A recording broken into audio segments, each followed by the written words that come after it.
Bienvenidos a nuestra cueva de los descubrimientos, donde la historia, la arqueología, la ciencia y la Biblia se unen para darnos respuestas a las grandes preguntas del ser humano. Acompáñanos en La Biblia Sorprende.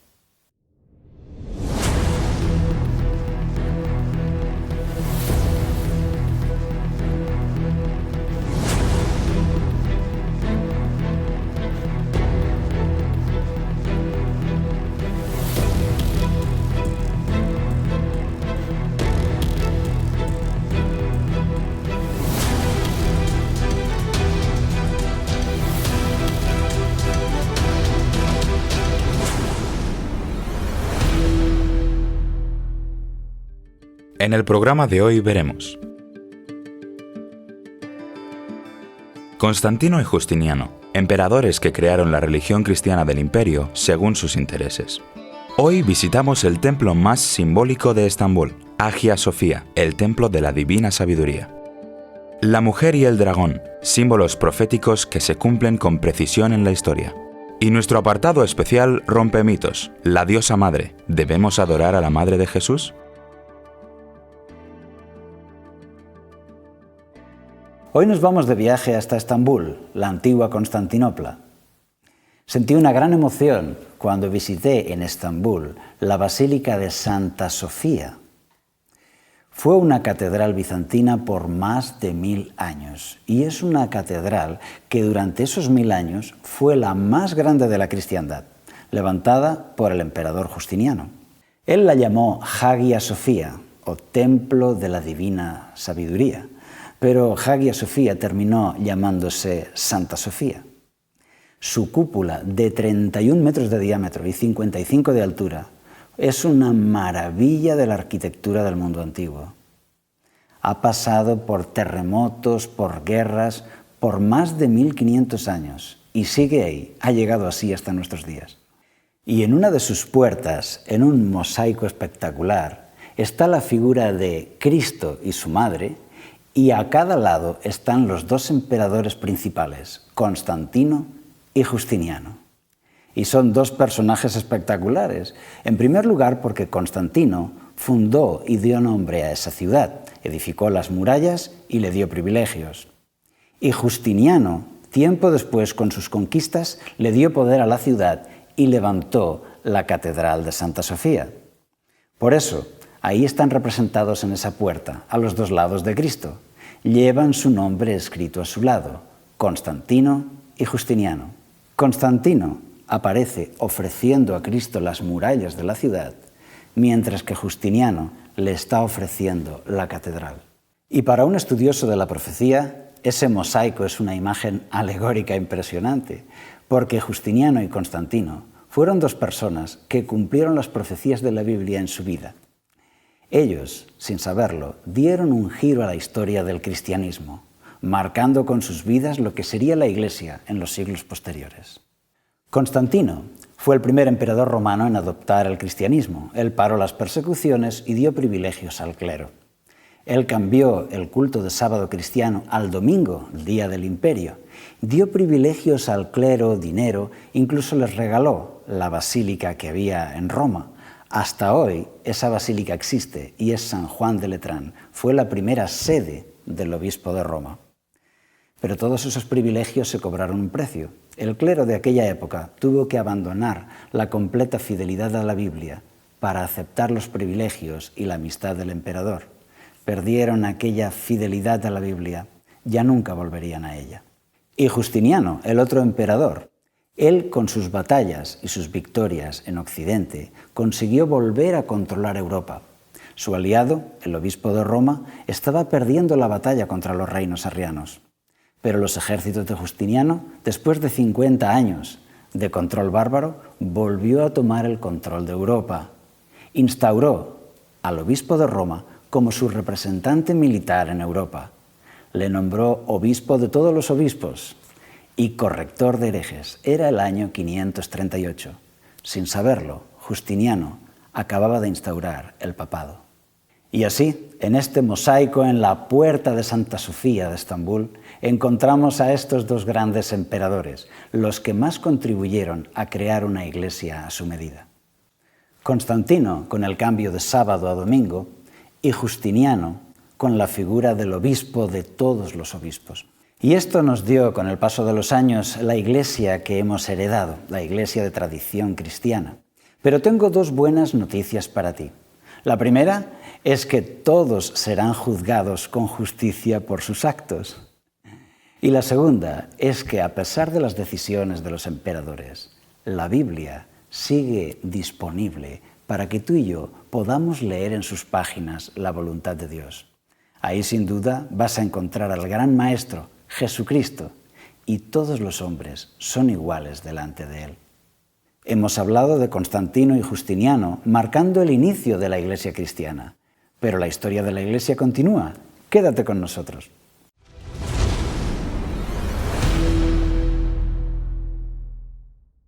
Nuestros símbolos de hoy son la mujer y el dragón, de los símbolos más fantásticos que nos presenta la profecía bíblica. ¿Qué simboliza la mujer? ¿Qué representa el dragón? ¿Y de qué forma eso nos impacta en nuestros días actuales, a ti y a mí? Vamos a verlo. Apocalipsis 12, 1 y 2 dice: «Apareció en el cielo una gran señal, una mujer vestida del sol, con la luna debajo de sus pies, y sobre su cabeza una corona de 12 estrellas. Estaba encinta y gritaba con dolores de parto en la angustia del alumbramiento». Tanto en el Antiguo Testamento como en el Nuevo, la mujer pura es un símbolo de la Iglesia, el pueblo de Dios. También la corona de 12 estrellas es un símbolo del pueblo de Dios. 12 tribus en Israel, 12 apóstoles en el Nuevo Testamento. Esta mujer es el pueblo de Dios. Y está encinta, embarazada, porque de ella va a nacer el Mesías. Ahora la profecía nos presenta otro símbolo, el dragón. Apocalipsis 12:3. Otra señal también apareció en el cielo, un gran dragón escarlata, que tenía 7 cabezas y 10 cuernos, y en sus cabezas 7 diademas. ¿Quién es este dragón? La Escritura nos lo dice. En Apocalipsis 12:9 dice: «Y fue lanzado fuera el gran dragón, la serpiente antigua, que se llama Diablo y Satanás, el cual engaña al mundo entero». De manera que está claro que ese dragón es Satanás, Satanás que está atacando a la mujer. ¿Qué es lo que sucede ahora? Apocalipsis 12:4. «Y el dragón se paró frente a la mujer que estaba para dar a luz, a fin de devorar a su hijo tan pronto como naciera». El dragón quiere evitar a toda costa que Jesús nazca y salve a la raza humana. ¿Pero cómo termina esta historia? Apocalipsis 12:5. «Ella dio a luz un hijo varón, que va a regir a todas las naciones con vara de hierro, y su hijo fue arrebatado para Dios y para su trono». De manera que el diablo no lo consiguió. Jesús nació, murió por los hombres y fue llevado al cielo. Pero ahora el diablo se va a dedicar a atacar al pueblo de Dios. Apocalipsis 12:6 dice: «La mujer huyó al desierto, donde tenía un lugar preparado por Dios, para ser sustentada allí por 1260 días». ¿Qué significan 1260 días? Según el cómputo de la profecía judía, un día equivale a un año. Son 1260 años de persecución del dragón contra la iglesia verdadera. Apocalipsis 12:7 nos presenta una guerra. Entonces hubo una guerra en el cielo. Miguel y sus ángeles luchaban contra el dragón. Luchaban el dragón y sus ángeles, pero no prevalecieron, ni se halló ya lugar para ellos en el cielo. Y fue lanzado fuera el gran dragón, la serpiente antigua, que se llama Diablo y Satanás, la cual engaña al mundo entero. Fue arrojado a la tierra, y sus ángeles fueron arrojados con él. Cuando el diablo incitó a los hombres para que crucificaran a Jesús, después de eso, ya nadie creyó al diablo en el cielo y fue arrojado a la tierra, porque todos habían entendido cómo era el amor de Dios y cómo de malo era el carácter del diablo. Pero ahora el diablo en la tierra se va a dedicar a atacar a la mujer. Apocalipsis 12, 13 y 14 dice: «Cuando el dragón vio que había sido arrojado a la tierra, persiguió a la mujer que había dado a luz al hijo varón». Y ese es el tiempo de las persecuciones, las hogueras, la Inquisición, cuando el diablo perseguía a la iglesia verdadera. Todo aquel que poseía una Biblia Era quemado en una hoguera con su Biblia colgada del cuello. Fueron los años oscuros de la Edad Media. Y esto está descrito aquí. Como dice Apocalipsis 12:6, la mujer huyó al desierto, donde tenía un lugar preparado por Dios, para ser sustentada allí por 1260 días. Que son los 1260 años de la profecía, los tiempos de la persecución. Ojalá esa persecución hubiera durado solo 1260 días, pero fueron 1260 años.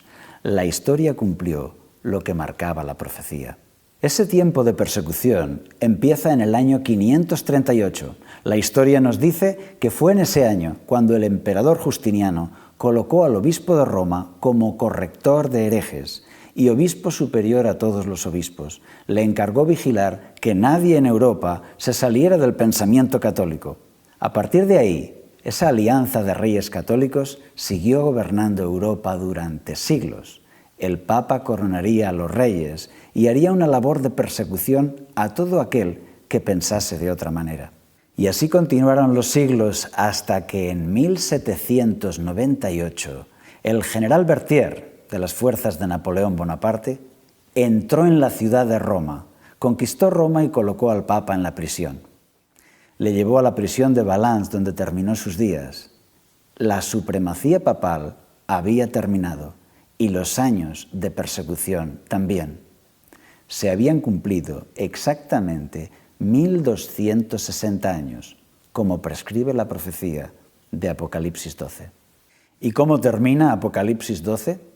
El último versículo, el 17, nos habla de lo que queda delante de nosotros, en nuestro futuro, un último período de persecución, el último esfuerzo del dragón por exterminar a la mujer. Apocalipsis 12, 17 dice: Entonces el dragón se llenó de ira contra la mujer y se fue a hacer guerra contra el resto de la descendencia de ella, contra los que guardan los mandamientos de Dios y tienen el testimonio de Jesucristo. Y aquí los descendientes de la mujer quedan identificados con estos signos. Son los que guardan los mandamientos de Dios y tienen el testimonio de Jesucristo. Por eso, querido amigo, a pesar de que la profecía nos marca estos asuntos que se cumplen en la historia con precisión, el dragón y la mujer tienen también una lectura espiritual. Todos tenemos dentro esa mujer pura, la iglesia verdadera, pero todos tenemos dentro también ese dragón que puede salir de vez en cuando, el egoísmo, el yo. La invitación de Dios es que sea la mujer la que gobierne en tu vida y que no gobierne el dragón. Pero eso es un milagro que solamente Dios puede hacer en nosotros. Acompáñanos ahora en Rompemitos.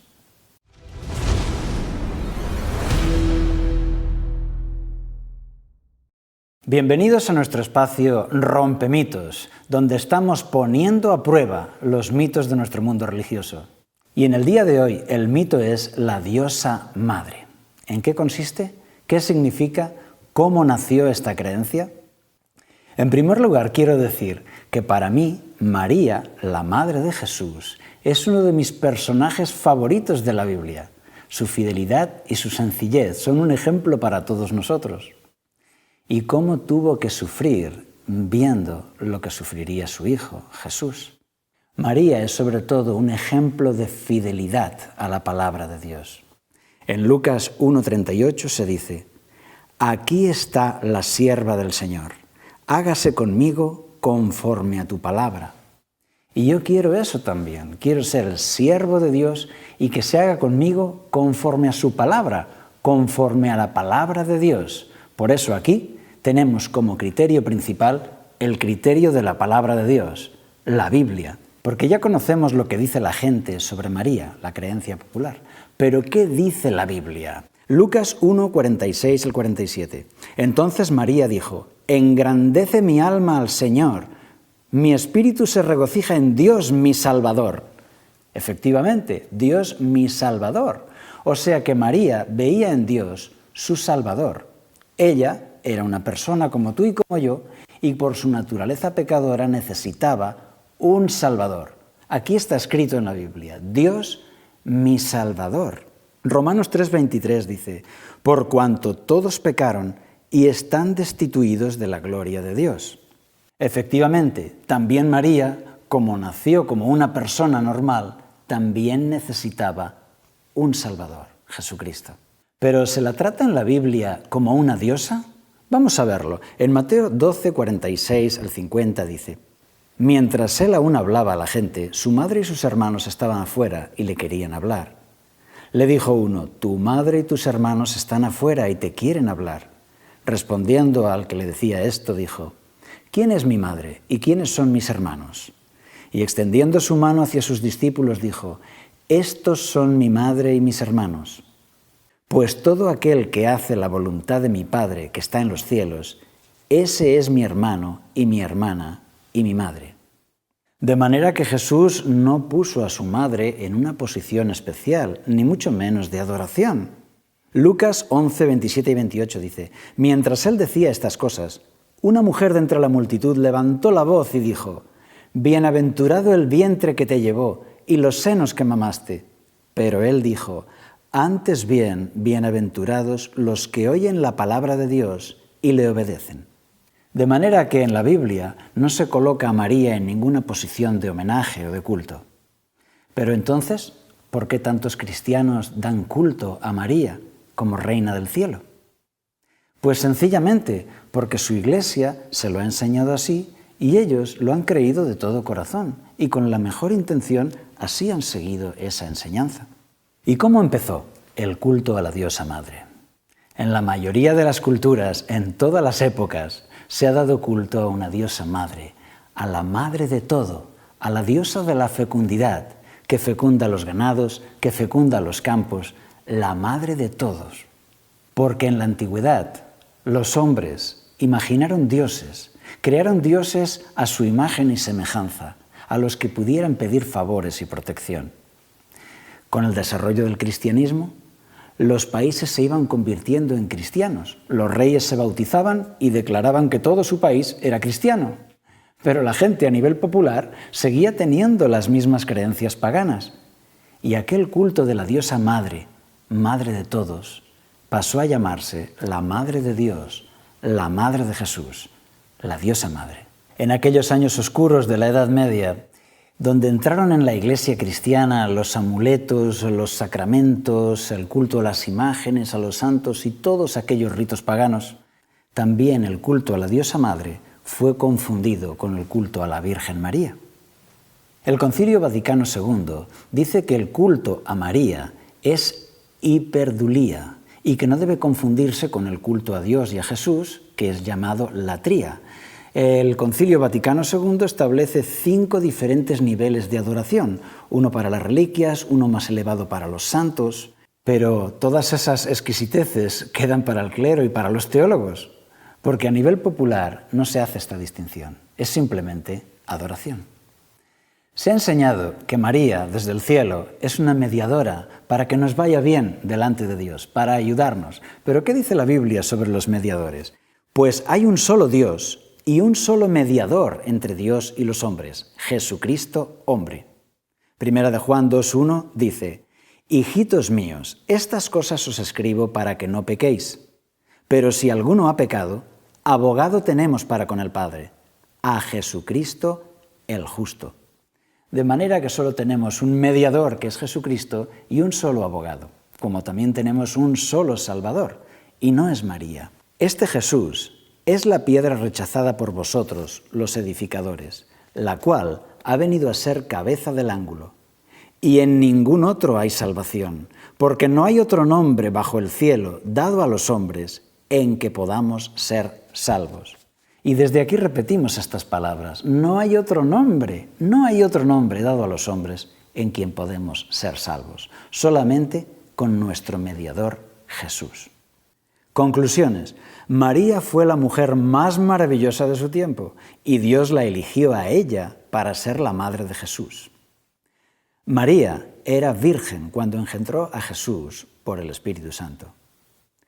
María era humana, por tanto, con naturaleza pecadora como tú y como yo. Ella aceptó la salvación de Jesús. Jesús no la colocó como alguien divino. Ella nos dejó un gran ejemplo a seguir. No debemos adorarla, pues está prohibido por Dios. María no es nuestra mediadora, solo Jesús lo es.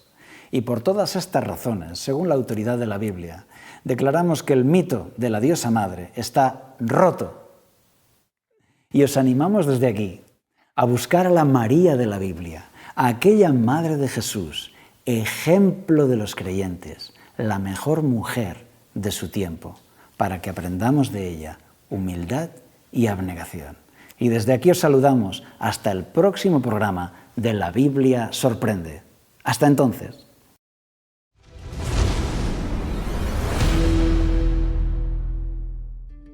En este programa hemos visto: el emperador Constantino impuso el culto en domingo en la Iglesia cristiana y Justiniano creó la institución del papado en Roma. 1260 años de supremacía papal y exterminio de disidentes son el cumplimiento de la profecía de Apocalipsis 12. Las profecías cronológicas de la Biblia se cumplen en la historia al 100%. En la Biblia, María es una creyente ejemplar, pero no un ser divino. El ejemplo de María nos enseña a dar culto solo a Dios.